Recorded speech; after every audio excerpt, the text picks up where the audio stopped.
이번 시간에 같이 볼 내용은 등비수열의 합입니다. 같이 한번 내용을 보면 등비수열의 합 첫째 항이 A이고 공비가 R인 등비수열의 첫째 항부터 제-n항까지 합을 SN이라고 하면 등비수열의 합은 다음과 같다. R이 1이 아닐 때 그리고 R이 1일 때를 나눠서 표현해 놨고요. 그때 SN의 값은 식들은 저렇다라고 되어 있는데 우선 이게 왜 이런지를 한번 잠깐 볼게요. 자, 난 이제부터 AN을 등비수열이라고 할 거고요.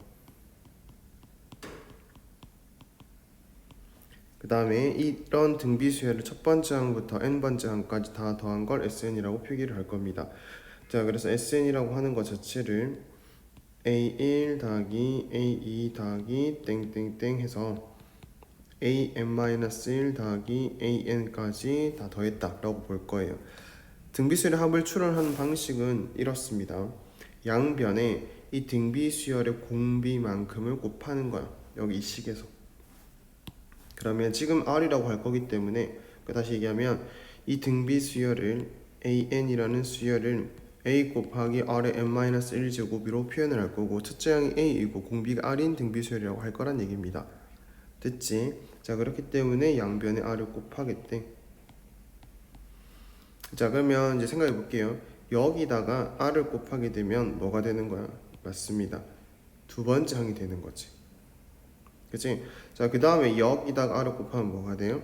세 번째 항이 되겠지. 그런 식으로 계속 더 뭐 해 나가는 거다? R씩 곱해져 나갈 거야. 됐어요? 자, 그러면 얘는 R을 곱하게 되면 n번째 항이 되겠지. 더하기 얘를 또 R 곱하게 되면 AM 플러스 1번째 이렇게 될 겁니다. 이거 지금 이해되고 있는 거 맞죠? 그러니까 A1에다가 R을 곱한 거를 우리는 A2라고 하겠다 이런 표현들을 이용해서 이런 거 하나씩 쓰고 있는 중이야. 됐지? 여기까지는. 자, 그러고 나서 이 식을 서로 뭐 할 거냐면 서로 뺄 겁니다. 그래서 밑에 식에서 위에 식 형태로 빼볼게요. 이렇게 쭉 뺐다고 하면 자, 우선 좌변부터 빼면 RSN 빼기 SN이잖아. 그러니까 뭘로 묶을 수 있겠다? SN으로 묶을 수 있겠다라는 생각을 가지고 묶으면 SN을 묶고 나니까 R-1 이렇게 나오게 되겠네.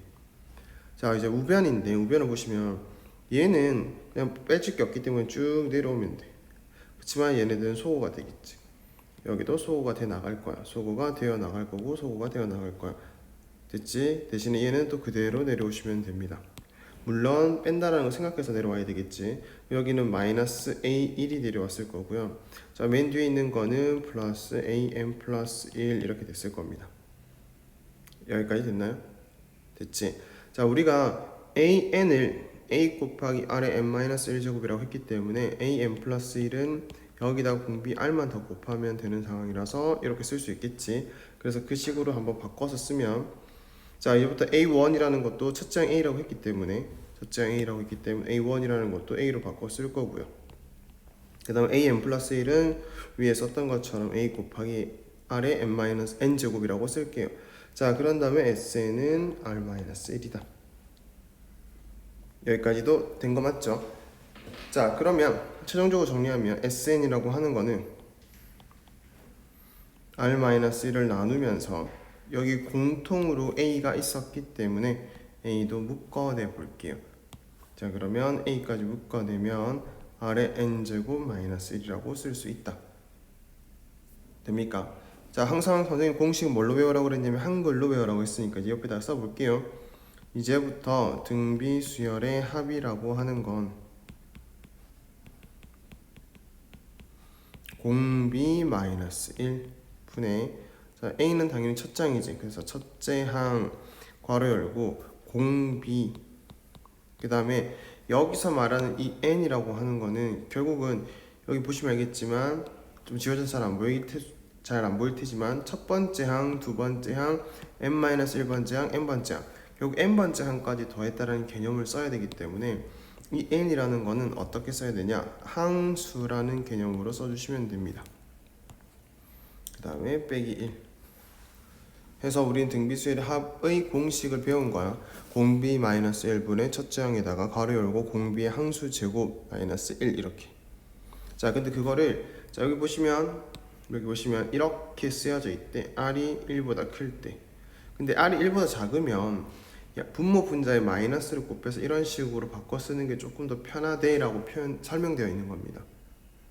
되겠죠? 그리고 두 번째 거는 만약에 공비가 1이라면 첫째 항이 A인데 공비가 1이라면 두 번째 항도 A일 거고 세 번째 항도 A일 거고 쭉 A일 거 아니야. n번째 항까지 A가 될 테니까 이런 것들을 다 합친 거를 등비수열의 합이라고 본다면 등비수열의 합은 어떻게 되겠다? A가 몇 개 있었으니 n개 있었으니까 AN 뭐 이렇게 써보자라는 것들을 설명을 해 놓은 겁니다. 됐지? 여기까지 그렇게 어렵지 않죠? 그래서 일단 공식을 익혀둘 것. 자, 그리고 이제 공식을 알아뒀을 때 우리가 좀 생각해 봐야 되는 건 결국은 등비수열의 합을 알려면 첫째 항과 공비랑 항수 세 개를 알아야 되겠다. 됩니까? 등비수열의 합을 계산하려면 첫 항 알아야 되고 공비 알아야 되고 항수 알면 되겠다. 이렇게 생각하고 넘어갈게요. 됐죠? 자, 그다음 이제 두 번째 보면 등비수열의 합의 특징이라고 돼 있는데, 그러니까 얘네들이 뭘 말하고 싶은 거냐면 그 등차수열의 합의 특징에서도 배웠던 거 있지? 한 번만 더 언급해 볼까요? 등차수열의 합의 특징 뭐였어요? 등차수열의 합은 자, n에 관한 몇 차식으로 나온다? 2차식으로 나오게 된다. 근데 뭐가 없다? 상수항이 없는 꼴이다. 그리고 n제곱 앞에는 2분의 공차라고 써줘야 된다. 됩니까? 그리고 1 넣었을 때 첫 번째 항 a가 나와야 되기 때문에 1 넣었을 때 a가 나오려면 a-2분의 d라고 채워 넣으면 된다. 라는 특징, 식의 특징 얘기하는 거야. 그래서 지금도 등비수열의 합의 특징이라고 하는 건 식에서의 특징을 보자는 건데, 자, 방금 위에서 했던 거 한번 다시 언급해 볼게요. 등비수열의 합 어떻게 쓴다고요? 공비 마이너스 1분의 첫째 항, 그 다음에 가로 열고 공비의 항수 제곱 마이너스 1 이렇게 써주시면 됩니다. 자, 근데 이 식을 한번 뜯어볼게요. 자, 보통 문제 풀 때도 얘들아 이만큼을 한 번에 보는 경우가 많거든. 그래서 지금도 한번 한꺼번에 보시면 다시 말하면 이렇게 보겠다는 얘기야. 그래서 이만큼을 분배를 해요. 그러면 식 자체가 어떻게 되냐? r-1분의 a 곱하기 r의 n제곱 마이너스 r-1분의 a 이렇게 된대. 자, 그래서 등비수열의 합의 식의 특징은 자, 이만큼을 그냥 동그라미라고 한다면 여기도 뭐가 될 테니? 동그라미가 될 테니 결국 이 부분과 마이너스까지 묶어서 한 요놈들 두 개의 합이 얼마가 돼야 된다? 0이 되면 된다를 써둔 거야. 됐지? 그래서 SN이라는 식을 간단하게 이렇게 나타낸다면 등비수열의 합을 뜻하는 거야. 지금의 SN은 자, 등비수열의 합을 저렇게 나타낸다면 결국 A랑 B의 합이 0이 되면 등비수열이 되겠다. 자, 근데 만약 A랑 B가 0이 아닌데 저런 형태임에도 불구하고 0이 아니라면 그때는 둘째 항부터 등비수열을 이룬다라는 것까지 표기를 해준 거야. 자, 그래서 선생님은 개인적으로 뭐 이걸 굳이 기억을 해야 된다까지는 아닌 것 같아요. 등차수열의 합은 무조건 기억을 하시는 게 좋습니다. 하지만 등비수열의 합은 굳이 이걸 기억하지 않아도 된다. 하지만 알면 좋은 건 맞아요. 시간을 줄일 수 있을 테니까. 근데 만약에 버겁다면 이건 그냥 몰라도 딱 그냥 이 공식 하나만 알아둬도 괜찮다 이렇게 얘기를 해드릴게요. 됩니까? 자, 그래서 오늘은 크게 정리할 내용은 없고요. 그냥 등비수열의 합은 이런 거다. 그리고 이 공식 꼭 기억을 하자. 그 다음에 등비수열 합의 식의 특징은 저런 게 있었더라 정도로만 기억해 주시면 됩니다. 됐죠? 그럼 이제 우리가 빠르게 문제 좀 풀어볼게요.